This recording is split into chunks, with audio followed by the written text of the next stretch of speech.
Salve, salvadeiros! Professor Tiago por aqui, trazendo hoje uma questão do exame específico da UERJ de 2024. Mas antes da gente começar, se você é novo por aqui, não se esqueça de se inscrever no canal e ativar o sininho para ser notificado toda vez que sair um vídeo novo. É muito bom para você que quer fazer algum vestibular de medicina, seja da UERJ ou não, porque você vai desenvolver mais um pouquinho sua capacidade de pensamento químico, digamos assim. Então é legal exercitar. E também não se esqueça de deixar o like no vídeo para o YouTube entender que esse vídeo é relevante para você e te enviar outros vídeos nossos ou outros vídeos semelhantes a esse. Bom, vamos logo para a questão aqui? A gente vai começar aqui pela questão número 1. O elemento químico carbono, fundamental na constituição dos compostos orgânicos, apresenta 3 isótopos. A questão está falando sobre isótopos. Vou até deixar aqui anotado. Dentre eles, o carbono 14, que é instável e, ao decair, emite uma partícula beta.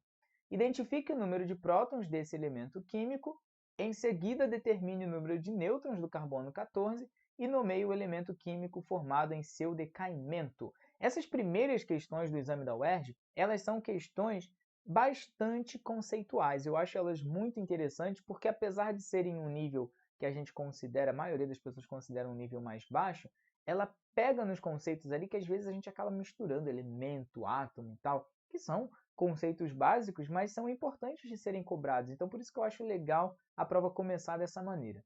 E ali no enunciado, ali no enunciado fala-se sobre 3 isótopos do carbono e ele só apresenta o carbono 14. Nós conhecemos também, vou botar outra cor aqui para ficar diferente, né? O carbono 14 é o que ele fala ali, mas nós conhecemos também o carbono de massa 12, que é inclusive a massa que a gente encontra lá na tabela periódica, justamente porque a massa da tabela periódica é a média aritmética das massas de todos os isótopos na natureza de um elemento. Só que como o carbono 12 está numa porcentagem muito mais elevada que os outros dois, então a massa ali na tabela acaba ficando 12,01, né? Apenas um pouquinho mais alto. E o outro isótopo que não está aqui, a gente também pode não lembrar dele, é o carbono 13. Mas uma informação importante é que apesar da massa mudar, o número atômico, ou seja, o número de prótons, permanece o mesmo para cada isótopo, senão a palavra isótopo nem faria sentido, né? Mesmo número de prótons, ou prótons iguais, isótopos, né? Iso igual, topos prótons. Então, não tem como a gente falar de isótopos não falar de elementos que têm números atômicos iguais. Justamente por isso também, eles pertencem ao mesmo elemento químico, carbono. Os três são chamados de carbono, porque ao mudar o número de prótons no núcleo de um átomo, é como se tivesse sendo mudado a identidade desse átomo, quem ele é, o elemento que ele pertence, sobre qual elemento ele é classificado. Então é muito sobre isso, sobre a identidade do átomo. Vamos ver as perguntas dele, o que ele está pedindo ali. Primeiro, o número de prótons desse elemento. E aí a gente já falou sobre isso aqui, né? O número de prótons do carbono, seja ele qual isótopo for, é 6. Então o carbono sempre tem 6 prótons. Aí em seguida ele pede o número de nêutrons do carbono 14. E aí vamos voltar àquela continha básica sobre massa que a gente faz lá no 9º ano, que faz muito sentido até hoje, que massa é igual ao número de prótons mais o número de nêutrons. Apesar de lá na tabela periódica nós encontrarmos massas quebradinhas, né? Aquelas massas elas são assim porque são a média aritmética das massas de todos os isótopos de um determinado elemento na natureza. Então, ela leva em consideração as porcentagens.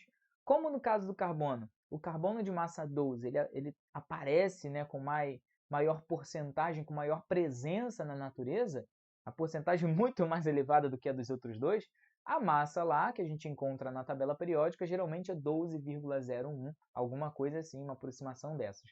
Que às vezes até se aproxima para 12. Então, a gente acaba tendo a noção de que na tabela periódica meio que escolhem qual é o isótopo que eles vão colocar ali a massa, mas não é bem isso. Então, a gente pode, através dessa relação, encontrar o número de nêutrons desse isótopo 14. Se a massa é 14 e o número de prótons é 6, há uma variação ali no número de nêutrons em relação ao carbono 12, não é verdade? Então, aqui ó, o número de nêutrons vai ser 14 menos 6.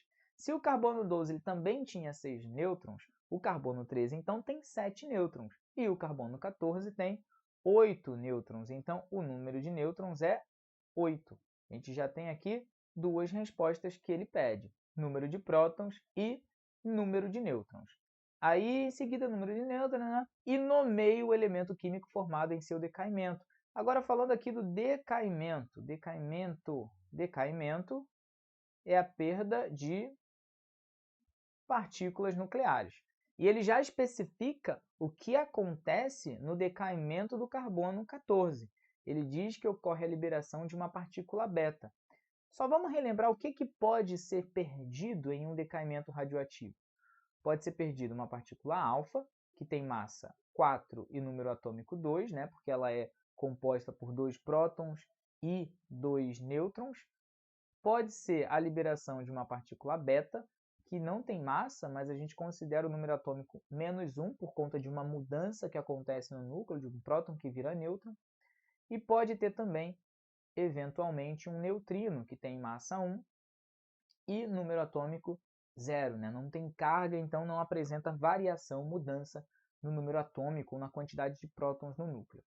Bom, ele já fala que é a partícula beta, então essa dúvida a gente não tem. Eu só queria apresentar para vocês o que poderia ter sido. Ele já fala que é isso. Então a gente pode escrever aqui o seguinte, ó. O carbono de massa 14 e número atômico 6, ele vai se transformar em um determinado elemento X, né, que tem o seu número atômico e o seu número de massa e a sua massa, mais a partícula beta que será liberada. Então, se ela vai ser liberada, ela fica do lado direito da seta. Partícula beta que tem a massa 0 e o número atômico -1. Então, a gente tem que pensar em um elemento que não vai ter a sua massa variada em relação ao carbono 14. Porque se a massa da partícula beta é 0, então ele não perdeu nada de partícula beta. Esse elemento ele continua tendo massa 14. Mas como eu falei antes, a gente não pode dizer, afirmar quem é o elemento químico só pela massa. A identidade do elemento químico está no número atômico, no número de prótons, porque a massa pode ser ali também um número diferente devido à variação de nêutrons. Então, a gente não pode ter essa afirmação. Então, a gente tem que olhar qual é a variação que vai acontecer no número atômico.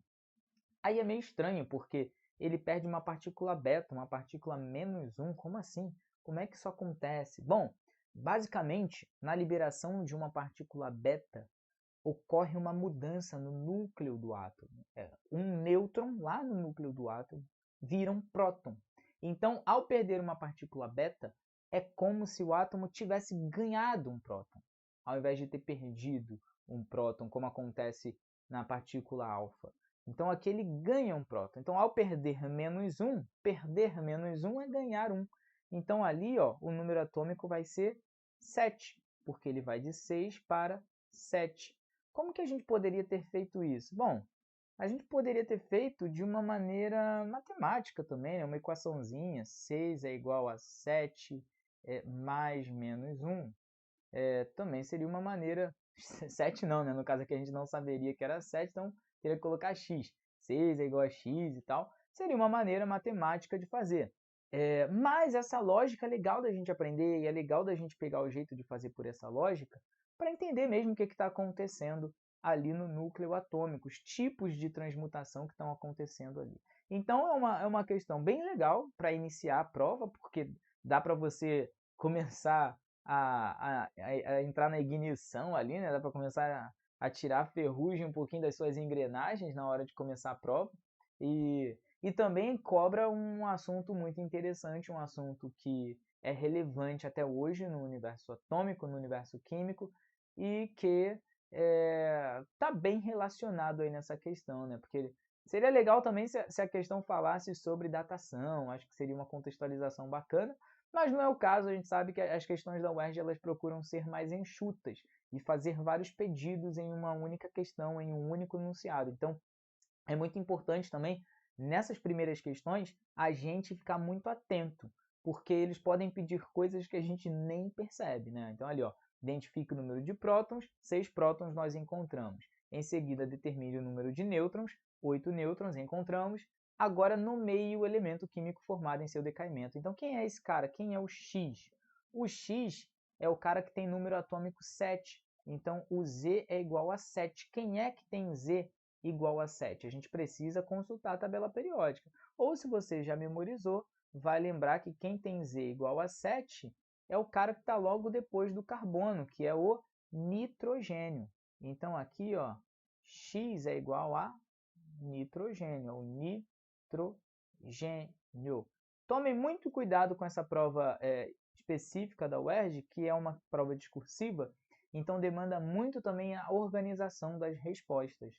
Então, aqui a gente precisaria separar, né, que Z é igual a 6, N é igual a 8, e o elemento é o nitrogênio, o N. Né? É legal a gente, tá aqui atrás de mim, é legal a gente especificar o que a gente está respondendo. Então, espero ter ajudado vocês, espero ter trazido algumas luzes aqui.